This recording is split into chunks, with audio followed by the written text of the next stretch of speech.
Hey guys, welcome back. Now let's talk about how you can improve your calculation. And as I said already before, this is very similar to solving tactical exercises, right? It's just that we don't exactly know what could be the solution, and there doesn't have to be a tactic involved. In a way, if you remember the 5 steps of the tactic exercises, that's a little bit step number 4, but just including also strategical ideas maybe, or just completely normal moves, sometimes trying to exclude a line and not find the best, but avoid the losing line in a way. So, okay, when we want to improve calculation, we have to practice calculation in training. As I said before, this will make us also feel better during the game, and that is very important. If you've never really calculated in a training session, and during the game suddenly you have a difficult position, obviously you will feel lost. And I think that's what a lot of people suffer from. They say, oh, tell me how I should calculate. Well, the thing mostly is not that they don't really know how to calculate. Well, sometimes they don't know this process, but mostly they also just don't do it enough in training sessions. So during the game, it seems like something completely new. Let's take another sport. Let's take tennis. Like, imagine you've never done a serve in your life, and then you play, and then suddenly you expect to be able to serve. Like, that's not how it works. You want to serve in training over and over and over again and improve it, and then you can bring it to your most important game, and then you can serve well, right? It's the same in chess. We cannot just think that, we are born with this genius inside us and we just know how to calculate well and we can just play games and we will understand how it is working and we will feel even comfortable. No, that's not how it works. So in the training, in the beginning at least, you really need to focus on the right process. Okay, we don't want to learn to do it wrong in a way, right? So I will later talk about several mistakes that can come up, but it's very important that you focus on it being the right process and not jumping around in lines or thinking really about candidate moves before you go into a calculation more deeply. So it is important that we learn to do it the right way, and then we can also increase the difficulty. Again, in other sports, it's exactly the same way. You want to have the right technique in serving in tennis. Sorry guys, I'm learning tennis. That's why I just use tennis all the time. So when you serve in tennis, people tell you, do a very slow serve in the beginning. Just make it the right way, right? You need to hold the racket the right way. You need to have the right spin maybe. You try with spin, but you don't try to add speed in the beginning. And then when you're sure, like when you can just hit 10 serves easy in a row, then you can increase speed and you can see, oh, how is it working when I'm hitting a little bit harder, So this is the same in chess training. We want to first make sure that your thought process is all right. And then you can see, okay, let's take a more difficult position. Let's increase the difficulty when I do it online. Let's increase the difficulty. Let's buy a more difficult book, right? That's how we want to do it, and not just having a very hard position when the process is still not right. Another thing that is, again, we want to make training similar to the game or maybe even more difficult. You should always force yourself to take a decision in training, and you should set yourself a time limit. I recommend 15 minutes maximum per position. Why? Because even if you play classical chess, and as I said before, this is mostly for classical chess, a little bit also for rapid chess improvement. Even if you play classical chess, you don't have much more time than 15 minutes for a difficult position. So if not, you will get low on time very quickly during a game. So you want to learn to be able to take a decision during training, even if you're not 100% sure, right? Chess is so complex that we cannot be sure that we found the right move. We just need to trust what we calculated, and mostly after 15 minutes also what we calculate, what we add into calculation is not really doing more. We just repeat the same lines and we just don't want to take a decision, right? It's like in real life when we have a feeling, there's something in the stomach that is bothering us. And it's not that we don't know what to do sometimes. we just don't want to do it. And in chess, it's a little bit the same. So sometimes you just don't feel confident enough to take a decision, so you just try to spend more time, but time isn't limitless. So we have a limited amount of time and we need to take decent decision in a good amount of time. So here are some practical issues that might come up when you train calculation. Yeah, the chaotic thought process. That will happen for sure in the beginning if it's the first time that you really work on calculation. I recommend writing down the thought process. This will feel a little bit weird. And again, it's not what we can do during a game, but we just want to get it right in training first. So you just write down, for example, okay, I always note what is the threat of my opponent. Is there a threat, right? And then second step, I note some of the candidate moves. Just writing down what moves come to mind. And then you do this, okay, you take one move, which one do I want to see first? And then you calculate this one and you write everything down. And then the second one, then the third one. Obviously, if you do that process, you can take also longer than 15 minutes because it's a little bit tough in the beginning. But you really want to make your brain, show your brain how it would work. And then you can slowly take away the pen, stop writing down the things and try to get into the rhythm without additional help. Another problem is that we are thinking too fast. As I say, that sometimes when you don't really think about candidate moves, or you also don't really think about the threat of the opponent, but just a move jumps out to you and you just want to calculate it. And sometimes that's fine, especially, as I say, in blitz and rapid games, you don't have enough time to really think so deeply that we have to rely on intuition. But when it comes to very difficult position or to complicated position, when we have to calculate, we should take the time to think generally, to think, okay, what are the threats? What do I want to achieve? What are my possible candidate moves before jumping into one move, right? We want to have sort of an overview and then only go deeper and not just start from one move. And if that move wasn't the right one, well, probably we're screwed in that way.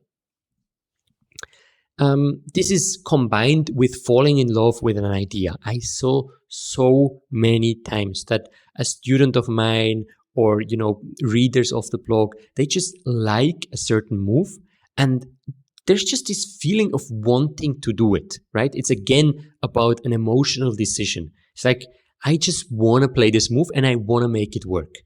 And that usually doesn't work. It might be a beautiful sacrifice or whatever, but chess is tough and chess is not always offering you the most beautiful possibilities to finish a game. So if you really want to improve, you need to be able to put down your emotions a little bit and to think, is this decision logical, right? Before you're about to play a move, you can think, well, is this really a logical move? If I would see this game from outside, would I say, oh, that looks logical? Or would I say, this is completely crap, right? Sometimes we can really bring ourselves to make moves that when we wouldn't play, we would think, what the heck is this guy doing, right?